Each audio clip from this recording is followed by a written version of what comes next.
Good morning. My name is Father Rayappa. I am from Kattupadi village near Vellore, South India. Today I am going to read some paragraphs from Pope's encyclical Laudato Si, a document on ecology and environment. And I'm going to read paragraph number 147, 148, and 149. So, he talks about ecology of daily life. It is from the fourth chapter, Integral Ecology. So, we can't be separated from environment. Humans, we live in the environment. We have our being in environment. And the environment is within us. Every minute we are interacting with the environment. So every day, every week, every month, every year, and we can't live without environment. So Pope Francis writes in paragraph number 147, authentic development includes efforts to bring about an integral improvement in the quality of human life. And this entails considering the setting in which people live their lives. These settings influence the way we think, feel, and act. In our rooms, our homes, our workplaces, and neighborhoods, we use our environment as a way of expressing our identity. We make every effort to adapt to our environment, but when it is disorderly, chaotic, or saturated with noise and ugliness, such overstimulation makes it difficult to find ourselves integrated and happy. Most of the times we feel so proud about our own native place. I am very proud about my village, Kattupadi. I talk to many people and I bring many people here. In fact, I brought so many Americans and Europeans to visit this beautiful village because I think it's a beautiful paradise. Look at the mountains, look at the trees, look at the wildlife, look at the waterfalls during the monsoon time. It's a beautiful, beautiful village. And so every place on earth, and not only Kattupadi is beautiful, every place on earth is beautiful. So every person has uh, pride in his own native place, and everybody talks about their own village is the best. It should be like that.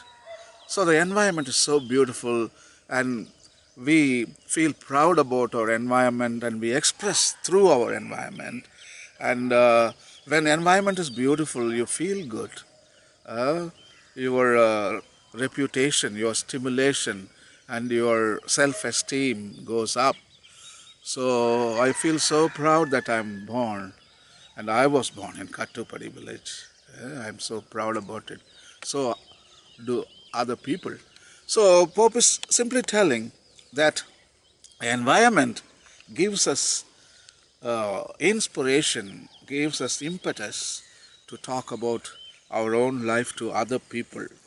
And also he says on the contrary, when environment is not good, when environment is very ugly, noisy, for example, and so many towns, for example, in urban context, even in village context, 24 hours is noise pollution. There are different religions in a village, and every religion celebrates some festival every day. And people are the victims. Victims. Many people suffer because of noise pollution. And Indians are known for noise. Every village and every town, there are temples, there are churches, and there are so many other institutions, and they put the sound horns, and they cause noise pollution. And festivals, during the festivals, nobody can initiate dialogue because it is the sound horns making hell of a noise.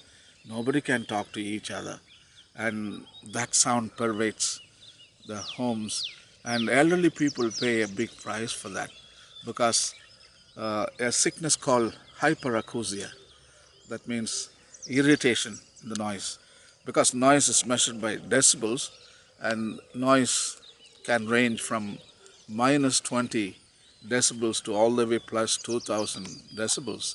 And when we talk, normally I'm talking in 45 decibels. This is 45 decibels. It is very comfortable and you can hear.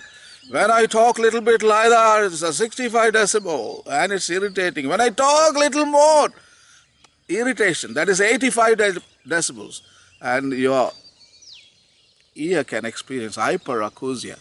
So that is what elderly people experience, and their stress goes up, blood pressure goes up, heart disease, all those sicknesses you can have, insomnia, anxiety, depression.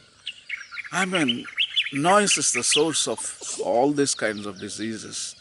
So also small children suffer because of noise pollution. Babies like just born, maybe 6 months or 8 months old, their eardrums are just forming, and you are putting a big sound on from your institutions and devotional places, and you blast, and those small little kids are screaming and screaming. The small baby is trying to tell, my ear is aching, my ear is aching. Shut that noise down. But the mom thinks the baby is hungry, and the mom takes and tries to feed the baby. But the baby is not telling, I don't want food. Ask the people to switch off those musical instruments. Shut the noise down. So I think it is a harassment. What we are doing in the villages, playing music for our religious festivals, is harassment. You harass. In the past, people wanted to build near the temples and the churches, houses, no? But today nobody wants to buy a house next to the temple or a church, because from 4:30 from the morning all the way till evening, only noise pollution. There is nothing going on. Nobody hears the words, or nobody hears music, because that's not music, that's only noise. And buses, if you want to travel somewhere in India, buses, noise pollution, jarring music, especially the government buses, they have trash. They play, it is called music. That is not music, it is noise pollution. If you ask the driver and the conductor, the driver says, no, I'm just playing music because I will sleep. Why don't you sleep at home, driver? Why don't you sleep during night time and come and drive the vehicle? You need a music player not to sleep?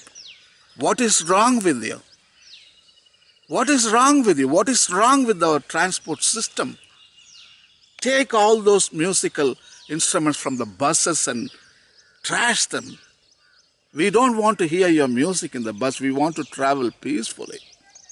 Everybody has an iPhone or an iPad. We have headphones. We can hear our own music. You are harassing everybody in the buses, especially private buses. The noise is so loud. Nobody can talk. When the telephone call comes, you can't even respond. Such a kind of noise. And horns. So that is what Pope is trying to tell you. When there is a noise pollution, when there is a garbage around in your village, when there is a stench, when there are factories spewing carbon dioxide in your village, how do you feel? You don't want to bring anybody to your village. You think I will bring my friends from America and Europe, invite them to my village, come and see my beautiful village? No, I will never ever invite anybody. Even if they want to come, I'll tell them, no, don't come, because it is so bad, our own environment. We feel ashamed about our environment. That's what Pope is telling in the paragraph number 147. Now I will continue to read 148 in a short time. And thank you, and God bless.